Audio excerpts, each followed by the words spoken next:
our trip. They couldn't rent one, so just bought one. So we'd have that bus here, and I think we got it in June or July, somewhere along in there. I don't remember exactly when. But one Saturday morning I picked up a newspaper, and there was an article in there about a Baptist church that was picking up kids on buses. So I went to the pastor and I told him, I said, I believe if a Baptist church can pick up kids, us being Pentecostal, we'd ought to be able to do it too. So he said, have at it. I'll never forget the day that then Joe Jarrett, one Saturday morning, it was cold, it was in March and it was cold, and we went out and knocked on doors for about 4 hours. We never got one response from anybody. And then I don't remember how it went on from there, because I guess it kept going out. But began to bring kids in on buses. We got one time where we run up to about 125 or 30 on about 5 buses. Then we tried to move it to Saturday because Sunday school was getting so crowded that they couldn't have them downstairs. But that didn't work because you had to go out on Saturday to get the kids to come Sunday. And that kind of worked its way out. Finally got to be so much trouble, you had people have to have special driver's license and everything. Though we quit the bus ministry per se. And then our youth started going out in the summer. I'd take them on choir trips, and one bus I drove it about 125,000 miles, and this over-the-road bus we got, I'd driven it about 70,000. God says, say, God has been good to us. There's people in the church because of the bus ministry.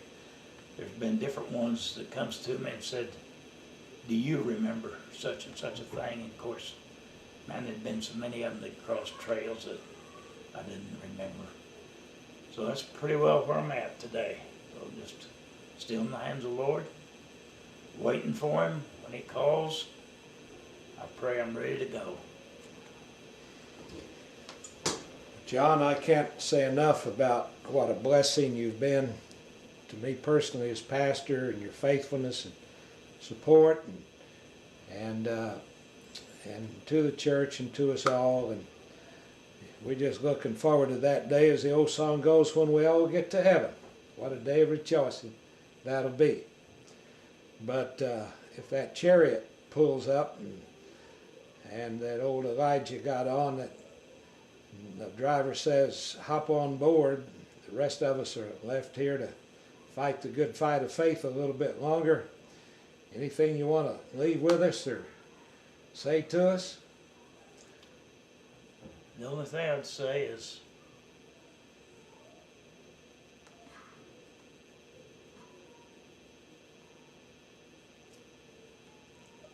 I've been having some weird dreams.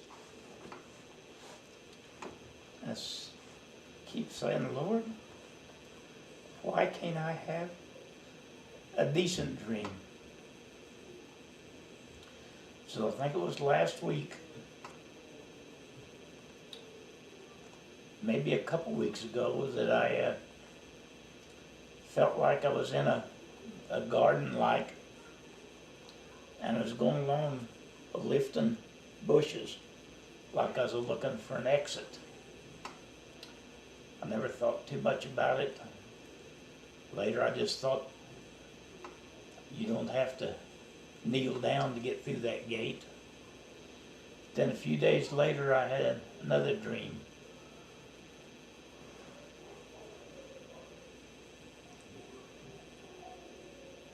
So walking up this path, and they was laying out pieces of carpet, just about like what you get when you want to sample a carpet for a room or something. I was walking up this path, They kept laying that carpet out ahead of me, about 4 or 5 strips wide. And I looked down, and it was saying on that piece of carpet, love, love, love. That was on every piece. And I guess all I could say is that love is what keeps us going. Love, love. As we love, then we're reaching out. Be it. Just reach out and love.